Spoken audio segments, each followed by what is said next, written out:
के पंथ पे रखे जो पाँव तो जो प्रेम गली में आए नहीं वो प्रियतम का ठिकाना क्या जाए।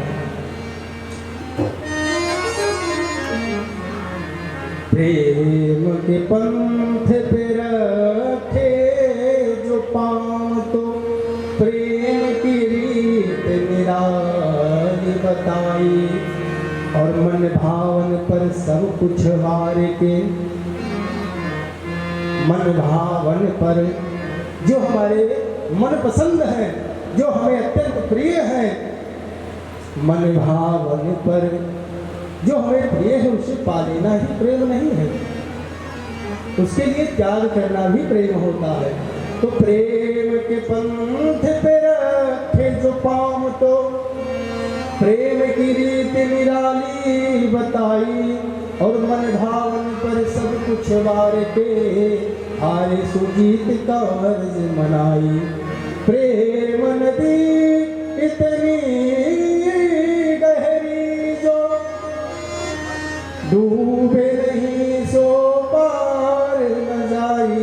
इसलिए प्रेम ही है सार और कुछ सार। आजकल लोग प्रेम करते हैं और प्रेम करके प्रेम को ऐसा नाम देते हैं कि प्रेम तो भैया प्रेम तो साहेब राधा कृष्ण जी ने भी किया था।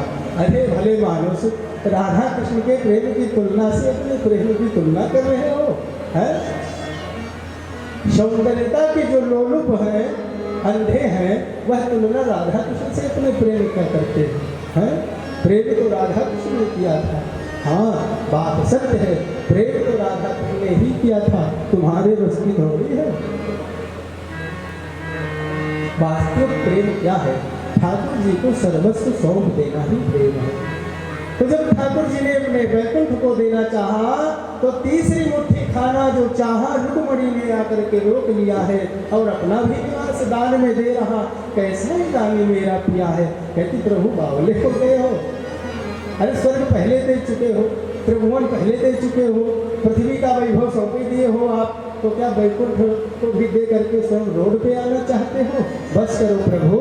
तो पारलौकिक की दृष्टि से भगवती रुक्मणी ने इस तरह से मना किया और लौकिक दृष्टि से क्या कहा रुक्मणी जी ने हाथ को पकड़ लिया। बस प्रभु अकेले अकेले चित्त करना चाहते हो? अरे हम लोग आपकी पत्नियां हैं अर्धांगिनी है हमारा भी तो हक बनता नहीं बनता। अकेले अकेले माल काटे जा रहे हो सरकार। छीन लिया और सब ने बांट दिया। सबने तंदुल को बड़े भाव से ग्रहण किया। भगवान ने सुदामा के जन्म जन्मांतर की दरिद्रता का हरण कर दिया।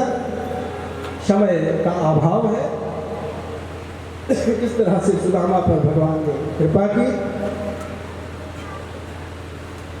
सुदामा को ईश्वर की प्राप्ति हुई कथा बड़ी लंबी चौड़ी है। वहाँ से सुदामा जब लौट करके आए उसके पहले ठाकुर जी ने विश्वकर्मा को बुला करके सुदामा के घर को तथा सुदामा जितने घरों में भिक्षा मांगते थे सबका घर द्वारका जैसा नवीन जो है सुंदर हवेली के रूप में परिवर्तित कर दिया गया। इस प्रकार से सुदामा तथा उनके ग्रामवासियों का उद्धार हो गया। आगे जो है प्रबल प्रेम की आगे वसुदेव जी ने एक बड़े ही बहुत बड़े यज्ञ का आयोजन किया जिसमें सभी ऋषि मनीषी तथा सप्तऋषि आदि आए हुए थे। वहाँ पर ठाकुर जी को जब ऋषियों ने देखा तो उनको ज्ञान था कि यह ब्रह्म है। ब्रह्म मानकर भगवान श्री कृष्ण के समस्त बातों उपदेशों को ग्रहण किया और भगवान को प्रणाम किया। जिससे नंद वसुदेव देवकी आदि ने जब सभी लोगों ने देखा तो कहा भैया ये साक्षात नारायण है। अज्ञान का पर्दा सबका फट गया और भगवान को नारायण मानकर माता देवकी जी ने कहा कि कन्हैया सभी कहते हैं तुम भगवान हो तो यदि भगवान हो तो मेरे पुत्रों को जो मार दिया कंस ने मुझे ला करके एक बार दिखा दो। मैं एक बार उन बच्चों को लेकर के अपने स्तन का दूध पान करा दूं क्योंकि जब वह पैदा हुए मैं उन्हें देख भी ना सकी। अपने स्तन से कलेजे से लगा करके उन्हें स्नेह भी न कर सकी। इस तरह से भगवान ने जब कहा, भगवान माता देवकी के समस्त मित्र पुत्रों को ला करके सौंप देते हैं। और एक दिन बहुत ही विशाल बड़े खग्रास सूर्य ग्रहण का समय आया तो सभी लोग वहाँ से